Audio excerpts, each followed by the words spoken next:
The most famous historical rings share one rather surprising secret. Behind their blinding beauty often lies absolute impracticality. In official portraits, we see only the brilliance and flawless status. But in real life, simple physics takes over. A heavy 30-carat stone inevitably slips to the side, high prongs catch on delicate silk and lace, and the sheer size forces the wearer to control every single hand gesture. How did women actually live with these jewelry giants on a daily basis? How did they find the balance between their love for historical heirlooms and their own comfort, elegantly adapting these stones to their lives? Today, we are going to travel from the vaults of fallen empires to Hollywood yachts to find out what it is really like when an absolute fortune rests on your hand. And which historical emerald slipped off its owner's finger right onto the carpets of Buckingham Palace in the middle of a royal coronation. Before we begin, please support my channel by clicking on the like and subscribe buttons. Thank you. The best place to begin is with what is likely the most recognizable engagement ring in the world. We all know the famous blue sapphire, but the practical details behind it are what I find truly fascinating. When Prince Charles proposed to Lady Diana Spencer at Windsor Castle in February 1981, he actually did so without a ring in hand. It wasn't until a couple of weeks later, after dining with the Queen, that a special selection of over a dozen rings was brought down from London by the Crown Jewellers, Gerard. Presented with a tray of over a dozen rings sent down from London, Diana chose a spectacular 12-carat oval Ceylon sapphire, nestled in a cluster of 14 diamonds and set in white gold. According to jewelry historians, the artisans at Gerard originally modeled this classic design after the magnificent sapphire and diamond brooch Prince Albert gave to Queen Victoria in 1840. But why did Diana choose this specific ring? I have often heard the lovely detail that she was drawn to it because it closely resembled her own mother's engagement ring. Whatever the true reason, she reportedly made her choice without a minute's hesitation. Because she chose a piece from the jeweler's existing stock, rather than having a bespoke ring created, it actually had to be hastily altered to fit her finger just days before their official engagement announcement at Buckingham Palace. I often look at close-up photographs of this famous sapphire and think about the pure mechanics of wearing it. A ring of this scale is pure physics. The sheer weight of that large central stone, combined with the halo of diamonds, means the ring is incredibly top-heavy. And if you have ever owned a large cocktail ring, you probably know exactly how challenging a piece like this can be. It inevitably wants to twist on the finger and slip to the side. I always think about how incredibly mindful you have to be when wearing a cluster of this size. One awkward movement, and the metal setting could easily snag a favorite silk dress, or even accidentally scratch a child. It is a stunning piece, absolutely, but it is certainly not the most effortless jewelry design to wear while going about your day. Yet, the current Princess of Wales has worn it almost constantly for over 15 years. When Prince William gave the ring to Catherine, it was a bit too loose for her as well. To keep that top-heavy sapphire from spinning around, jewelers cleverly added tiny platinum beads inside the band so it would sit securely on her finger. She now pairs it beautifully with her traditional Welsh gold wedding band and a diamond eternity ring. For Prince William, this was never just about a beautiful blue gemstone. As he mentioned during their engagement interview, using this ring was his way of making sure his mother didn't miss out on the excitement of their wedding day. And looking at Catherine today, it feels as though the profound sentimental value and that deep emotional anchor completely outweigh any physical nuisance of carrying such a heavy stone. She has truly made it her own, turning a ring with a very public past into a steady symbol of her own happy marriage. While the famous sapphire went to Prince William's bride, Diana left behind another magnificent, oversized ring that eventually found its way to her other daughter-in-law. I am talking about her stunning emerald-cut aquamarine. Created by Asprey, it was given to the princess by her close friend Lucia Flecha de Lima around 1996. The press often loves to label this piece as Diana's divorce ring, assuming she used it to replace her sapphire. But the truth is much less dramatic. she actually continued wearing her sapphire engagement ring even after the divorce was finalized. This aquamarine is the very definition of a show-stopping cocktail ring. Diana memorably wore it to a gala in Sydney, perfectly matching her electric blue Versace gown. But naturally, wearing a top-heavy, emerald-cut stone of that scale comes with a very familiar challenge. At a later Christie's party, Diana actually stacked the aquamarine with an extra diamond band, most likely to steady the heavy gem and keep it from spinning around on her finger. Today, this vibrant blue stone is worn by Meghan, the Duchess of Sussex. With its clean, geometric lines, it perfectly complements her sleek, minimalist wardrobe. She debuted it on her right hand during her wedding reception and continues to bring it out for special galas. The story of Grace Kelly's engagement jewelry is a wonderful example of how a ring's scale can change almost overnight. When Prince Rainier flew to Philadelphia for Christmas in 1955 to propose, he didn't initially present her with a giant, heavy diamond. Instead, he gave her a rather modest eternity band created by Cartier, set with alternating rubies and diamonds. It was a lovely, sentimental nod to the red and white colors of the Monaco flag. She proudly showed it off to the press, and it seemed like the perfect, elegant choice for a woman known for her understated grace. But as it turned out, that delicate band was just the beginning. Shortly after the engagement, Grace was scheduled to start filming High Society, which would become her final Hollywood movie before officially stepping into her role as a princess. When Prince Rainier discovered that the costume department was planning to have her wear a fake, oversized prop diamond for her role as a wealthy socialite, he reportedly stepped in and offered to buy her a real one. And what a ring it was! Suddenly, the modest ruby band was joined by a jaw-dropping 10.48-carat emerald-cut diamond, flanked by two elegant baguette stones, also crafted by Cartier. This ring literally became a character of its own in the film. There is that famous, charming scene where Grace playfully breathes on the massive rock and polishes it against a seat cushion. Today, this iconic ring is carefully preserved by the House of Grimaldi, and its value is estimated to be a staggering $38.8 million. Looking at photographs of Grace, who had such a delicate, refined frame, a 10-carat diamond of that magnitude undeniably looked enormous on her hand. It was beautiful, without question, but it dominated her hand completely. Yet, there are some royal women for whom a giant gemstone, or even two, feels like the only natural choice. Let's look at what happened in the Danish royal family. When the French diplomat Henri de Laborde de Montpezat proposed to Crown Princess Margrethe, the heir to the throne, he went to Van Cleef & Arpels with a very specific historical vision. He chose a toi et moi, or you and me, design, featuring two massive square-cut diamonds, reportedly weighing around 6 carats each. This specific style of a two-stone ring holds a deeply romantic, centuries-old significance. It takes us all the way back to the late 18th century, when Napoleon Bonaparte proposed to Josephine with a similar ring. Fascinatingly, Josephine happens to be a direct ancestor of Queen Margrethe, making the choice of design a brilliant historical tribute. For over 50 years, Queen Margrethe has rarely been seen without this ring.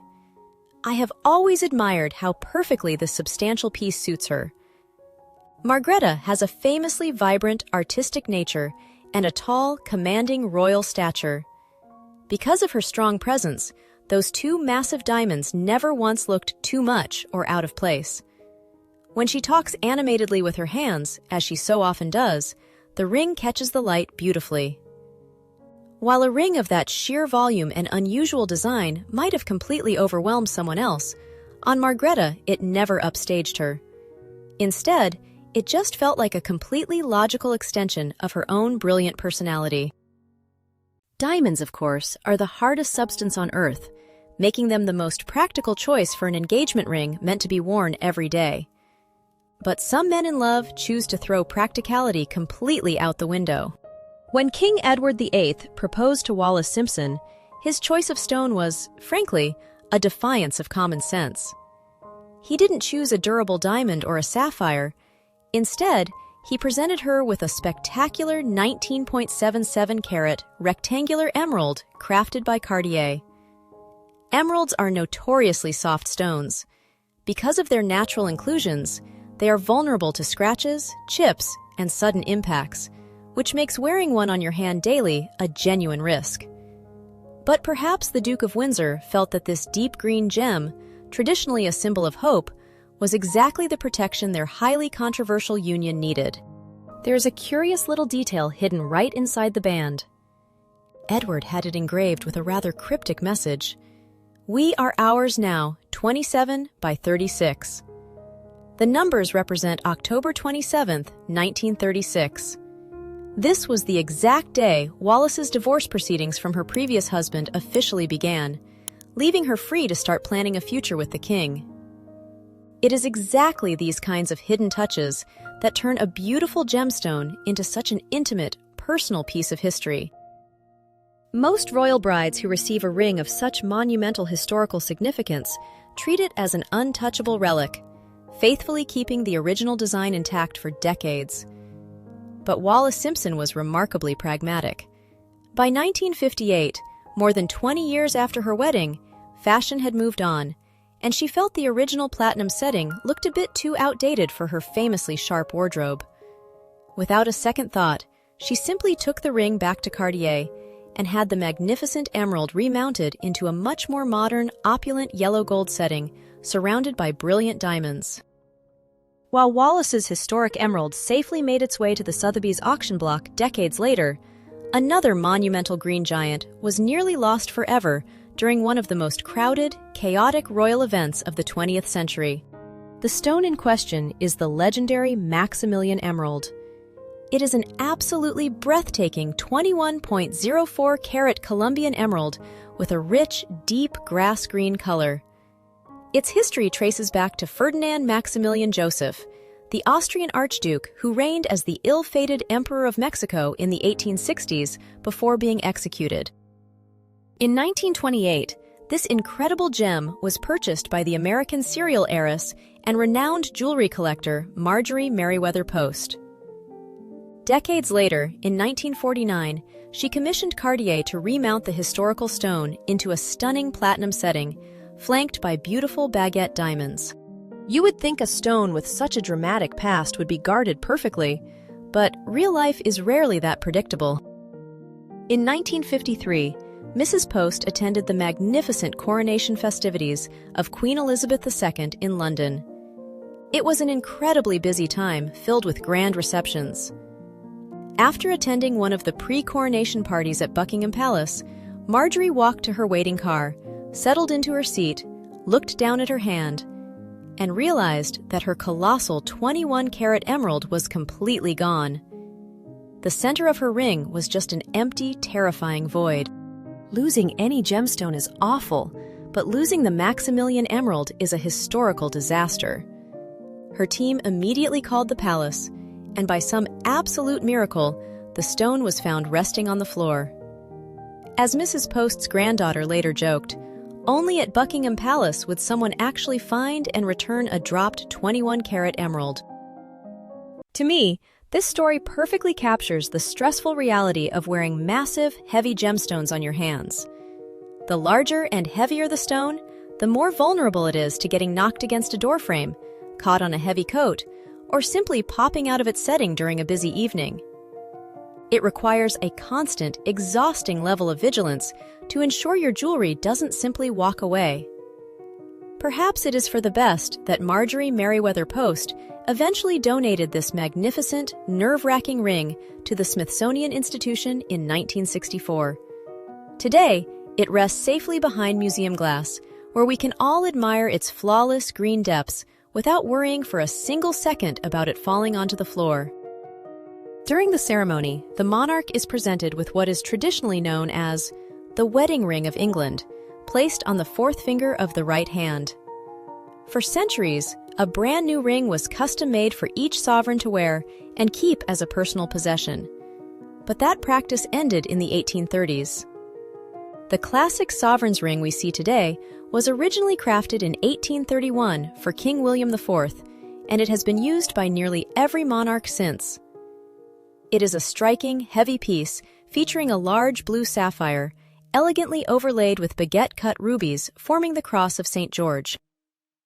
Interestingly, at his recent coronation, King Charles III chose to only symbolically touch this historic ring, rather than physically putting it on. But back in 1838, the young Queen Victoria was absolutely expected to wear it. Because William's original ring was far too large for her delicate hands, a new, scaled-down copy was commissioned especially for her coronation. You would expect royal jewelers to be meticulous about every detail, but the firm of Rundle, Bridge & Rundle made a rather agonizing mistake. For some unknown reason, they assumed the ring was meant for the Queen's finger and sized it accordingly. However, strict royal protocol dictated that the ring must be placed on the fourth finger. During the ceremony, the Archbishop of Canterbury rigidly followed tradition and forcefully pushed the tiny ring onto Victoria's much wider ring finger. After enduring the magnificent but utterly exhausting ceremony, the young queen was left in excruciating pain. According to her own accounts, she actually had to soak her hand in ice water just to get the ring off. It is one of those rare, telling moments where a blind adherence to royal protocol clearly overshadowed basic common sense. Have you ever wondered what happens to deeply personal royal jewels when a queen leaves behind no direct heirs? The story of Queen Fabiola's engagement ring offers a rather sad answer to that question. When King Baudouin of Belgium proposed to the elegant Spanish aristocrat, he presented her with a magnificent ring featuring a beautiful 13.36-carat emerald. It was a beautiful symbol of a deeply devoted royal marriage. But tragically, the couple never had children. Queen Fabiola suffered 5 miscarriages throughout her marriage. Years later, she spoke very openly about her heartbreak, saying that she learned from the experience and that she and the king eventually saw it as a calling to direct their love toward all children, dedicating themselves to their nephews and nieces and to charity.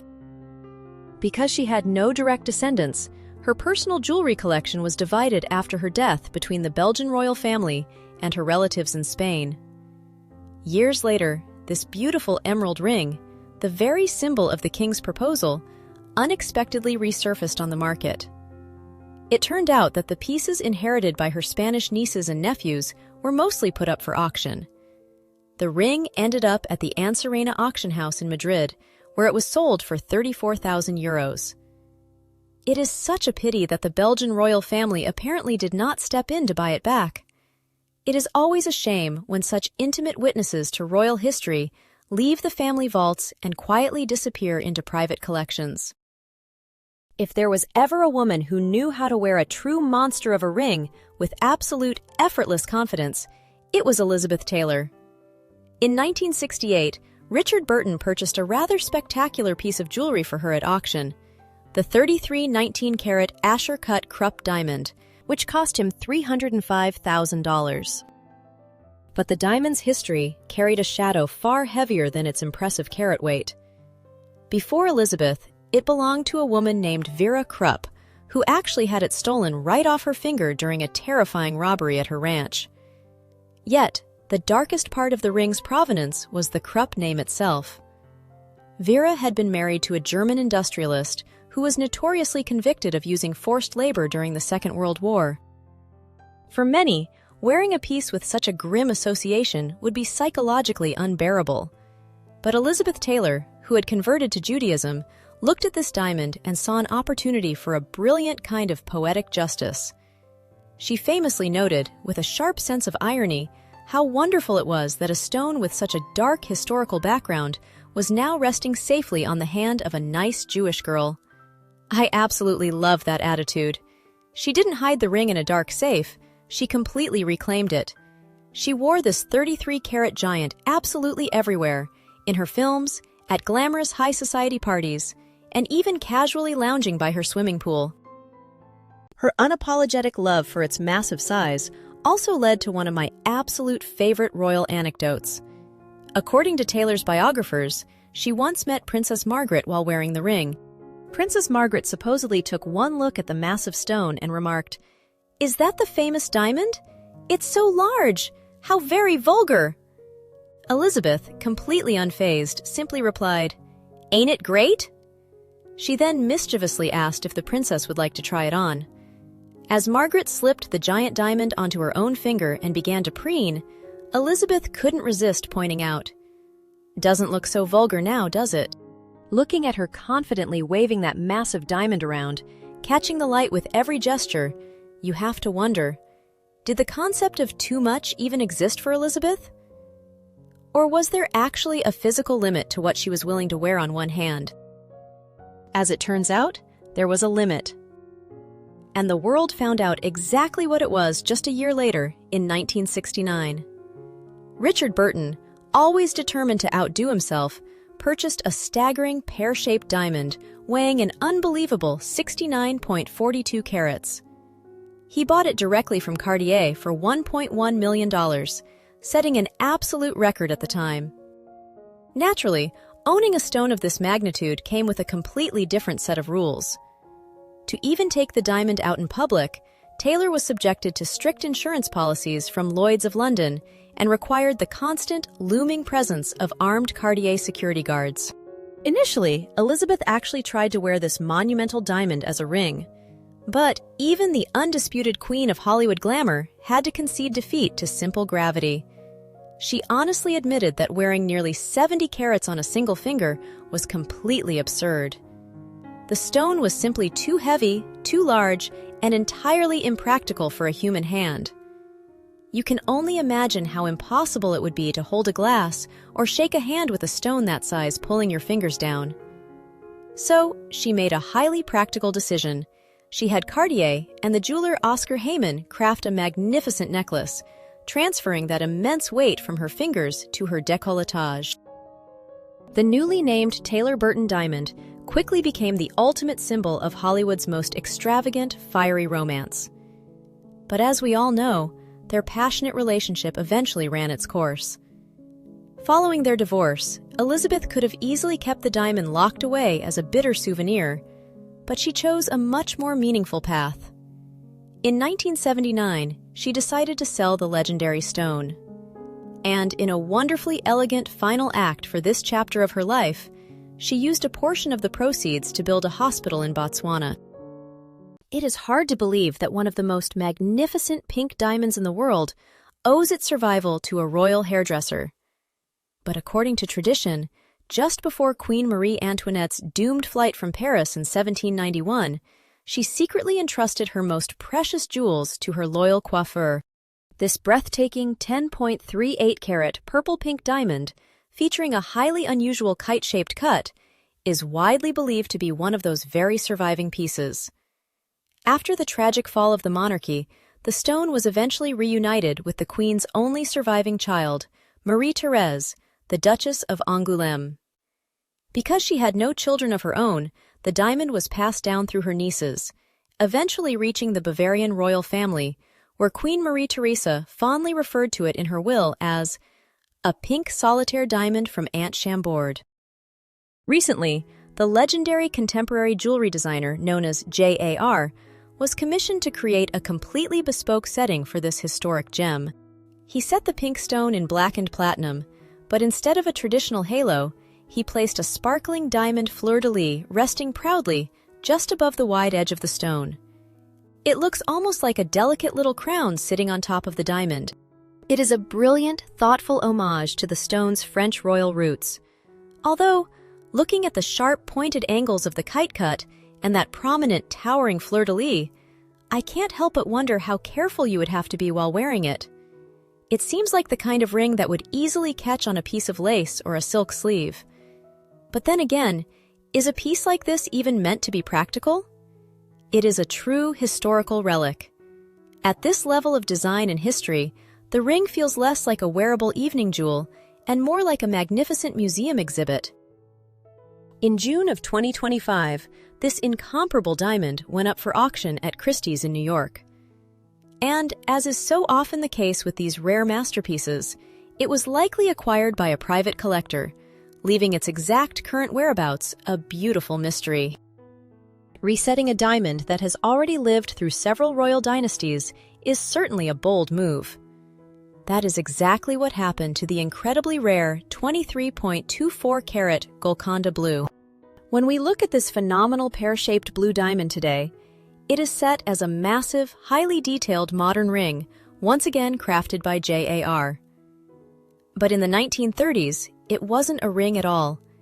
It belonged to the legendary Indian Maharajas of Indore and served as the centerpiece of a spectacular, avant-garde long necklace. It was even immortalized in a famous, glamorous portrait of the young Maharani, painted just a few years before her tragic early death.